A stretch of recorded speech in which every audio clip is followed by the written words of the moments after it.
There are so many things that I could talk about. I actually don't even know where to start right now.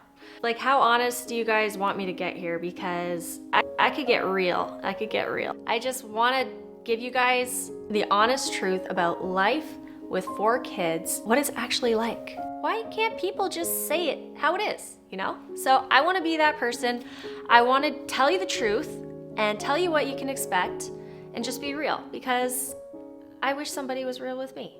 When I was pregnant with my 4th, for some reason, my hormones went a little bit wacky. I'm not one of those girls who like loses her mind and can't control her emotions or eats a whole bunch of chocolate and all that. Like, I'm kind of a level person, but when I was pregnant with my 4th, for some reason, I just kind of lost it a little bit. I was not the real me for part of my pregnancy until I don't know what changed, but somehow I leveled out and I was okay again. But I do recall like feeling really alone and misunderstood.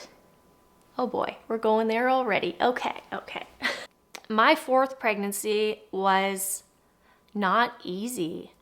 I was nervous. I'm an introverted person, so I thrive in my own space, doing my own thing. Like, that's where I get fuel in my day, is when I can kind of step back from everyone, everything, and just be alone. I love that. It's a little bit scary the more people that you add into your life, because that means there's less time for you. And I struggled through that 4th pregnancy a little bit emotionally, leading up to the birth of my 4th child. But when I had my baby, everything changed, and I was just so blessed by this new person in my life that it didn't matter anymore that I couldn't have this time for myself. Like, I already had 3 kids, so who am I kidding? Like, I didn't really have much time for myself anyways. What's a 4th kid, you know? I think what's really changed in that aspect of my life is just being really intentional about setting aside time for myself, especially as an introvert, to refuel and have that time every day set aside so that I can continue to pour out into my kids throughout the rest of the time in the day. Okay, and while I'm talking about being intentional, another thing, something that I noticed, as you have more kids, you're probably going to be invited out to other people's homes less and less and less. Like, nobody really wants to invite you to their house if you have 4 little kids and they have to cook for all of you, and the house is probably going to get destroyed in some way if your kids are anything like my kids. I think about myself and inviting people over who have tons of kids. It's a bigger job to invite more people into your home. So I get it. I totally get it. If your friendships are important to you and getting out and seeing people and doing meals together and that sort of thing, if you're a social person, I would say become a really good host and invite people into your home. Don't expect to be invited over to people's homes as much as you may have been in the past. I've learned that if I want to hang out with my friends who I love, that I need to be open to having people in my home more often. And hosting hasn't always been my cup of tea, but I've learned to just let some things go that I used to care about and stop worrying about keeping my house in perfect condition when guests come over. Yes, I like to have a clean home, but I don't sweat over every little detail. Like, my windows have so many fingerprints on them. My walls are dented, and there's like oil or grease stains on my walls that I've noticed lately that I have no idea how to get out. Like, reality check. Nobody cares about the fingerprints on your windows.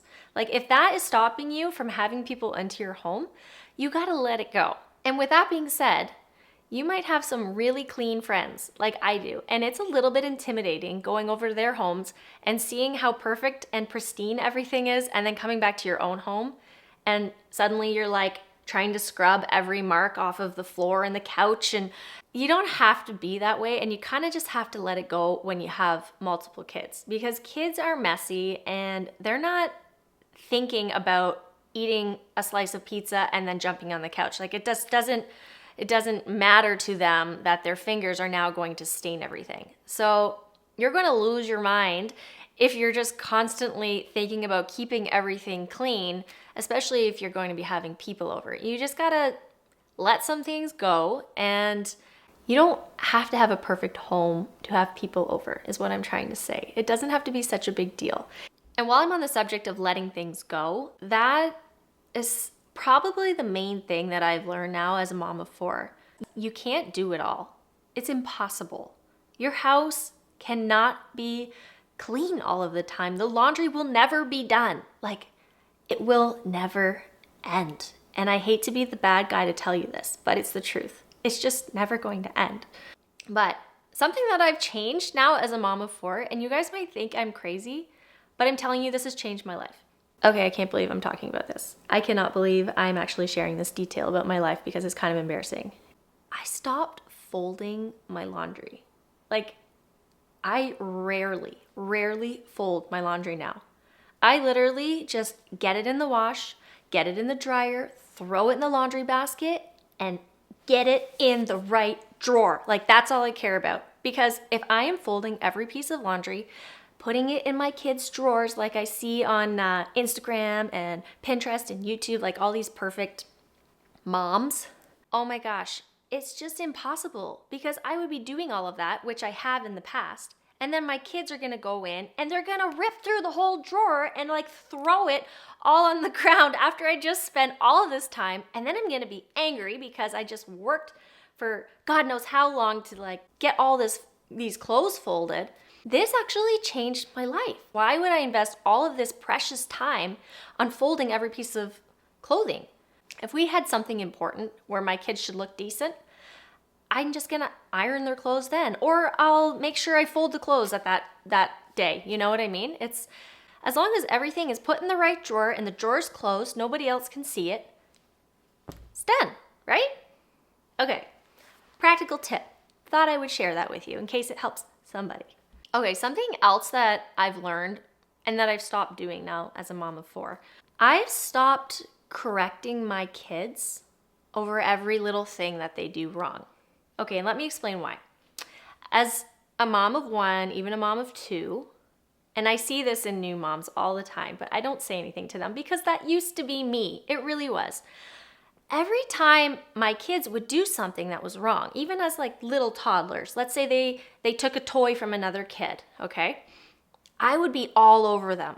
Honey, that's not nice. Oh, now we're gonna have to go for a timeout. Like, you're always trying to teach your kids these lessons over these little things, because your kids are a reflection of you, and you don't want to fail as a parent, and you want them to be good human beings, which there's nothing wrong with that. We all want that for our kids. But I have learned you don't need to correct your kids on every little thing. Sure, you need to choose the important things, like the big things. If your kid, even as a toddler, like I have a toddler, if she's in Sunday school and she is hitting another kid, that is something that I'm going to immediately correct. You cannot hit another kid. But if she's in there and every few minutes she's grabbing a toy from a baby because she wants to play with it, she doesn't quite understand this kid should probably have the toy. They had it first. It's not a big deal. I now only correct the important things. You know, I focus in on what I see as this is really important and this deserves time of correction. But for the little things that they're doing, and they're gonna do it all day long, I cannot correct every little thing that all of my kids are doing, because they're constantly gonna be doing things. They're constantly gonna be making mistakes. We all are. And they don't want us constantly saying, bad, bad, bad, like do this instead. Nobody wants to hear that, right? You're not gonna have the time to correct them on every little thing, and you just learn over time you don't need to. Like, as your kids grow and mature and they're watching you and how you conduct yourself, they're going to learn these things anyways. So as an experienced mother, I guess I'm kind of experienced now, I don't know, am I? I would say let a lot of the things that you might be correcting now, if you're a new mom, let some of those things go, and also have grace for the mom who's maybe not correcting their kids on every single thing, because what's most important is how you're conducting yourself and how you're dealing with situations, because they're always watching you. Does that make sense? I have never been a late person. I've always been very punctual. I hate being late, and my husband is a late person. So that is one of the things that, yeah, we don't argue about, but it's just something that I've come to accept about him. But it does bug me, okay? Because if you're a person who likes to be on time, you get me, right? Like, if you're running late and it's not even something important, it can cause great anxiety for somebody who does not like to be late, okay?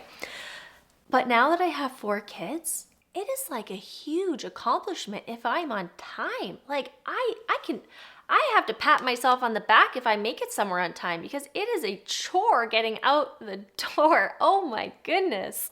And then the condition of my house, that's another thing. When we get out the door, I don't even want to look behind me, because it's like, okay, whose socks are on the chandelier? And it's not always easy to get out the door. It can be a challenge. Okay, spending time with your husband. You also have to be really intentional about this, okay? Because it gets harder and harder to spend time together as a couple. So you really, really have to prioritize that.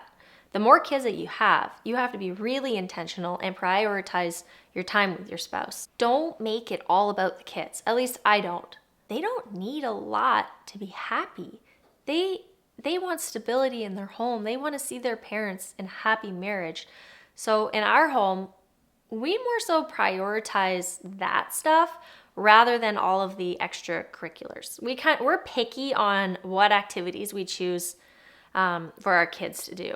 I'm not going to be signing up my 3-year-old or my 2-year-old for activities like I did with my first kid. Like, I had all the time in the world and I wanted to do all of the things with her. I wanted to do gymnastics and swimming lessons and this and that. But now that I have 4 kids, it's impossible to do all of those things. We, as a family, are really intentional on the things that we commit to, because it means that we're spending less time together as a family when we're signing up for these activities, because there's so much traveling and getting kids here and picking them up and birthday parties and this and that. So we say no to a lot of things, and we're just choosy on the things that we say yes to. And bringing that all back to spending time with your spouse. You can't do all of these activities and things and expect to have time left over for your spouse. So that's another reason why we say no to doing a bunch of activities with the kids, because we prioritize our marriage first, and we make sure that we have that time cut out in our evenings, especially, to have time together where we can just hang out and connect and unwind and have a healthy, strong marriage. Just one other thing I guess I'll mention. I kind of just stopped caring what people think about me. I used to really care about what people thought about me as a mom, especially when I was out in public. I'd make sure that my kids looked good. They talked kindly to each other, which I still care about, but I'm not stressing over it.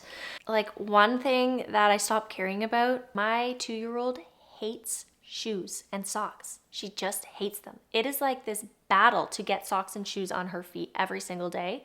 So when I go out and I put socks and shoes on her, because obviously that's what a good parent would do, she just rips them off anywhere, like in the grocery store or when we're out. I've kind of just let some things go because it's not worth it. At the grocery store, I strap her in that seat and she's shoeless and socksless. She has no socks on or shoes. And I have them in my purse in case for some reason she changes her mind, but she has not in a long time. Since she was born, she hasn't liked socks or shoes. Yes, I walk around in the grocery store with a shoeless, sockless kid, and I don't care. I don't care what people think. My kid's not running around the grocery store. She's strapped in her seat. Is it worth it to have a screaming kid in the grocery store? No. And who cares what grandma in the grocery store thinks of me as a mother? I don't need her approval of me to feel like I'm doing a good job as a mom. Ultimately, I think, to summarize it all, you just learn to let things go and you stop caring about what people think the more kids that you have. You're just more confident in your own skin. You're more confident as a mom, and you want to enjoy your kids, because kids are such a blessing. They're so beautiful. They add so much joy and excitement with a lot of mess, but that's just, who cares, right? So hopefully some of these things that I've shared help you in some way. I don't know. Whether maybe they aren't even helping you and you just want to feel okay about being a mom and not having your life together. Because that's me. I will 100% admit I don't have it all together and I'm still learning. I'm still figuring things out. To be a good mom, you don't have to have it all together. I don't know if you need to hear that, but I'm telling you, you can be a good mom and have a very messy house, not have your kids in all of the sports and activities. It's hard to do all of these things. It's hard being a mom. You can be a wonderful, amazing mom without having it all together, okay? I would really appreciate it if you guys would help me reach 500 subscribers. Would you please like and subscribe to my channel? It really does mean so much to me. Okay, that's it. I'm gonna go heat up my coffee for like the millionth time, and I will see you guys again soon, I hope. Take care.